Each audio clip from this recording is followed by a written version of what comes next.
That's so cool. Hello guys, my name is Lucas and welcome. Today we're going to be learning how to make an easy destructible object. So it's going to be quite simple, but hopefully it's going to be useful on your projects. I'm going to start by downloading some 3D models from the Unity Asset Store. I'm going to be using this grass road race, which I think is pretty nice, but the concepts that we're going to be learning should work with any 3D model that you might have. So let's import that so we can begin. Before we continue, I want to really thank all of my subscribers, all the people who watch my videos, and especially those who support me on Patreon. I really appreciate your help and I hope I can keep making videos that you find useful. So let's start by setting up a simple scene. I'm going to make a simple road using the prefabs supplied on this package. And we're just going to duplicate this twice. And I'm going to use vertex snapping, which you can use by pressing V and then dragging vertices to other objects. So there we have a small road, and I want to have a hurdle in the middle. Let's make the hurdle a little bit bigger. Maybe we need to have one on the scale. Again, if you're going to be using all the 3D models, you can skip this part because we're just setting some stuff. So what I want to do here, as you saw previously on the example, is that when my player runs into this hurdle is going to explode into pieces. Right now you see that this hurdle is one object, one 3D model. So everything is connected together, and if we move it, we can't separate it. When you make your 3D model, you can take this into consideration, and when your artist is creating the model, is going to already segmentate it into different parts that you can later on animate through physics to make it look like it's broken. There's other ways to make it real time so that you can actually modify the geometry and slice it and cut it and make new objects based from the old mesh. However, we are not going to be doing those two methods this time. This is going to be an approach where we use another model that we create when this is supposed to be destroyed. We hide the original one, and the new model, although it's not exactly the same as the original one, is going to be very similar, so when it explodes, the user will feel like the original model turned into pieces. So I'm going to create a new game object. I'm going to call it hurdle 01 underscore destructible, and I'm going to place it inside hurdle, and we want them to have the same position. So I'm just going to reset it to 0, 0, 0 and have the same orientation. So now we have to create something very similar to this with parts, with different parts. So I'm going to use cubes to recreate it. So inside here we're going to be creating a bunch of cubes, and we're going to be rescaling them so we can simulate roughly the hurdle that we are going to destroy. So this would be something like 1.2, and you could do this with different other types of objects like cubes or spheres, or if you have a 3D artist on your team, it would be even better. So I think this is 0.15, that's closer. Just make it look similar. We have one stick here. I'm going to bring this to the other side over here. Maybe this one will break into two pieces, so I'm going to make one smaller and one a little bit bigger, something like that. And then we need the board in the middle, so let's create another cube, roughly position it there and scale it back. Just make sure that you get a rough approximate of the object you're trying to destroy.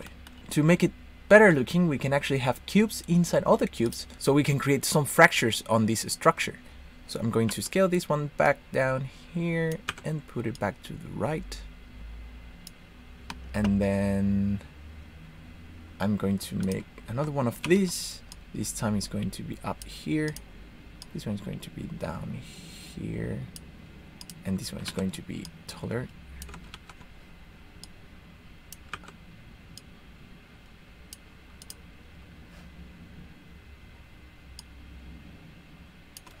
that, and we need one more.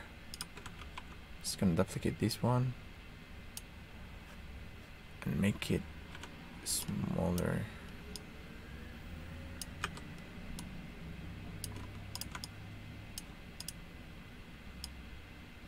Just fill the gaps.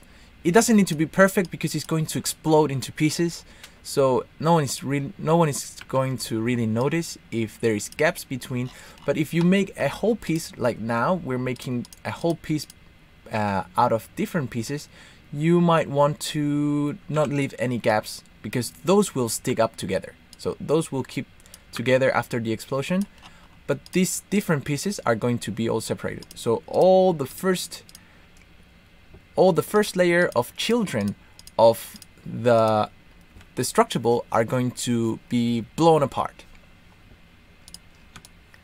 So that's, I think, is pretty approximate of what we're trying to do. Now we can take this outside and we can turn this off and see it's quite similar. Now we have the original object and we have another object which is separated into different pieces. And if you would like to make this even better, you could try to use the textures from this object and use them inside this one so that it matches and it looks even better. I'm going to create a prefabs folder in my assets folder and add the hurdle 01 destructible inside my prefabs folder. Now our hurdle needs to have a class that is going to control the behavior. So we're going to create a new class called destructible, and we're going to edit it. This is what's going to create the destruction. So let's have a public function and call it destruction. Now you want to be careful on how you name your methods, because if you create another method called destroy or get destroyed, you might confuse it with actually destroying the class, which is what C# does with its objects as an internal function. So be careful, we're going to call it something like explode or other names so that we avoid any conflict or any misunderstanding in the future. So explode. This is going to explode literally. So we're going to make this function and it's going to be called when the player collides with this object. So for that we need void on trigger enter if other.compare tag is a player,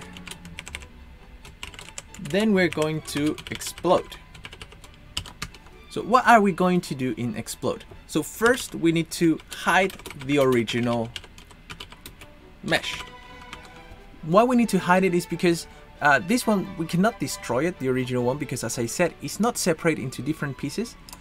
So we're going to simply use a for each renderer rend in get component in children. So this is going to take all the renderers within our object and even the children of our object.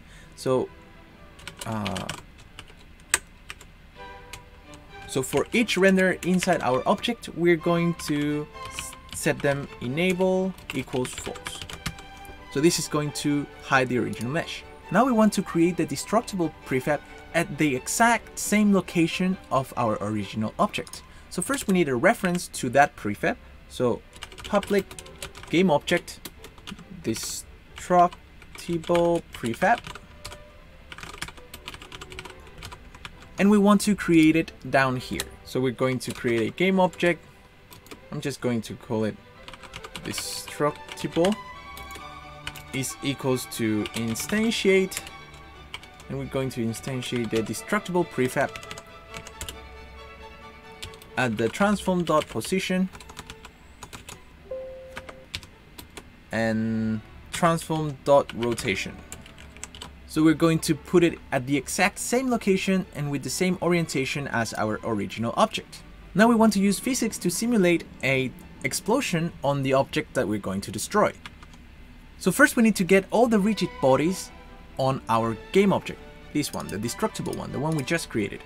So for each rigid body RB in destructible.getComponents in children. Remember, this will get all the components including the children. Rigid body, we want to use something called rigid body dot add explosion force. So this is going to simulate an explosion force. For this, we need to have an origin of our explosion. We're going to use our player as the location where the explosion origins. So we need to have a vector3 as a parameter of our explode function, so that our player can pass its position when it gets on trigger enter. So other.transform.position. Now when we add the explosion force, we can, you see we have different parameters. The first one is the explosion force. Let's do something like 100.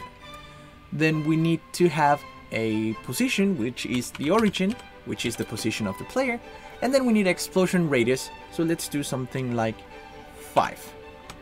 Okay, I'm testing all these values. I'm not exactly sure how it's going to look, but we're going to tune the values once we try this.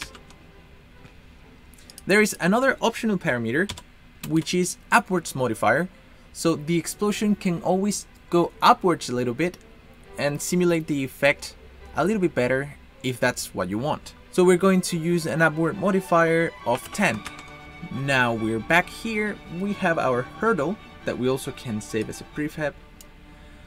And in our hurdle, in the destructible script, we need to assign our prefab, the destructible prefab. So we're going to drag it here, the one we created, this one. Now we need a player to crash against our destructible. So to follow the Unity tradition, we're just going to use a capsule to simulate a player. So create 3D object, capsule, and we're going to place it back here. Now we're going to create just a simple player controller. So simple player, because we're just going to move in actually. So he's going to move by himself. So the simple player is going to be very simple. We need a rigid body. I'm going to call it rigid body as well. And we're going to set it on start. So rigid body is equals to get component rigid body. And in update, we're going to do rigid body dot move position. And the move position is going to be transform dot position plus transform dot forward times time dot delta time, and we need a speed, so float speed equals to 2, and we're going to set it here times speed. So this is going to move our player forwards every frame. So now we need to attach a rigid body to our player, and we can try its movement, check if it's going to move forward every frame. So it actually moved forward, but it also fell because there is no collider in our ground. Let's add some colliders. So I'm going to add a box collider to each of the grounds so that my character can walk over them. Or we can just remove gravity. It actually doesn't matter. You could just remove gravity and it won't fall through the floor. But let's try it one more time. And there you go. And it's bumping against this one because that one does in fact have some colliders. So that was funny. I'm going to place the camera in a better spot because we're not able to see very clear what's going on. So I'm just going to set it to, I'm just going to make it free aspect. And you know, if you want to set the camera here where you're already seeing from your scene view, you can simply select your camera, go to game object, and then you can align with view or simply press Ctrl+Shift+F.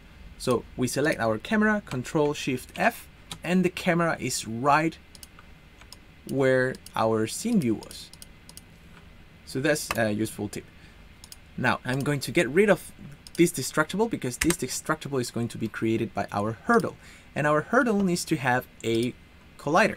So I'm just going to make a box collider. I'm going to make it a little bit bigger than the object so that the player can collide with it before So a little bit bigger like that. And we need to tag our player as player so that this knows it needs to create the destructible and make it explode. So let's try this. And it didn't trigger because our box right now is not a trigger and we're using the function on trigger enter. So we just need to check this box, and now we can try it one more time and see what happens. So it was replaced with the destructible object. That's so funny. It got replaced, but it didn't explode. And I think the reason is because there is no rigid body within the hierarchy of our destructible object. So we need to add rigid bodies to each of the children of our destructible object. So add component, rigid body. Later we're going to adjust the settings, but remember to use gravity so that when it explodes, then it's going to fall and then just like act naturally. So now let's try this one more time. I'll remember to apply this and then remove it from the scene, and now play it. So it's going to touch it and something happened. Yeah, now trust me, it will look much better if we had the correct texture on it, or a similar texture. And the explosion was not very strong. I'm not even sure if we actually made it explode. Let's check. Does this? Yeah, they have rigid body. They fell to the floor. Let's try changing some parameters in our destructible script. So let's try to use an explosion force of 500 and an explosion radius of... No, let's change one variable at a time. That is the correct way of testing, you know. If you change two variables and it worked, then you're not sure which of the variables was the reason for it to work. Now, it exploded much higher. Oh, and we need to disable the collider because now it happened twice. So, okay, let's try changing the explosion radius now to 20. So it's 4 times higher, and let's see what happens. So there it goes, our player, and boop, they go very high. Before we keep adjusting the values, I want to make sure that when this happens, I want to disable my collider so that it won't trigger one more time. So if this actually happens, we're going to get component collider and set enable equals false. Now we can prevent exploding twice. Now let's keep increasing our values here. Explosion radius 50. Let's see what's happening. We want to have a nice feeling of the explosion, but we're basically done with this. You can see that if you change the textures and you adjust your parameters for your game, this would be indeed a nice effect. So I think maybe our upwards modifier is a little bit high. Let's make it a little bit smaller.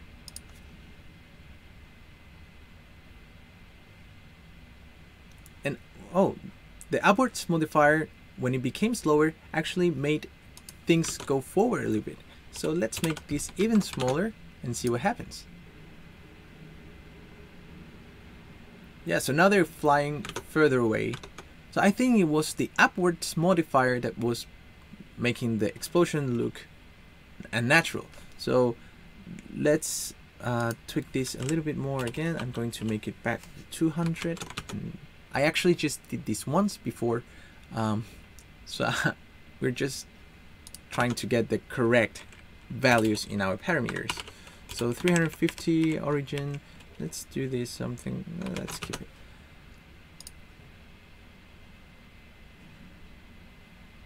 I like that. That's pretty good. So I'm going to quickly set some materials here so it looks a little bit better, and we'll be back to check how it looks.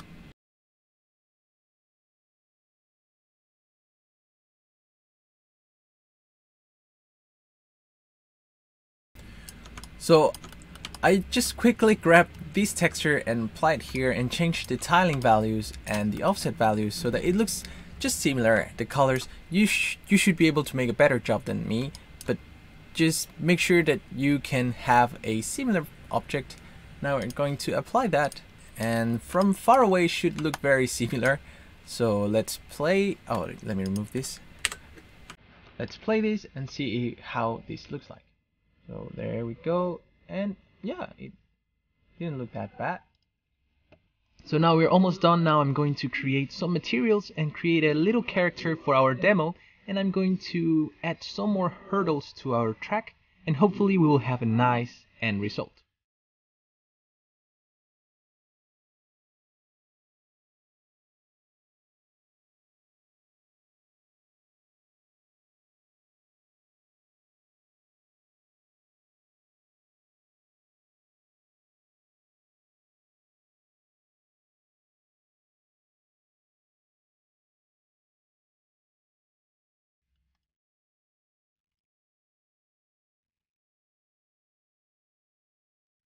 Now we have our runner ready to run through a bunch of obstacles, and let's see how it looks. I tuned the values a little bit more. As you see, I created some materials and created a little character with more personality, and he's going to run across all these barriers. I don't want him to fall down too soon, so I'm going to choose my player, and I'm going to add some constraints on the freeze rotation here, here, and here, so that it won't tip over when it steps on debris. Now we can try this. One more final run and see how all of this looks. Wow, that's awesome. I love it. Let's do it one more time from another angle. In camera, Control Shift F and play.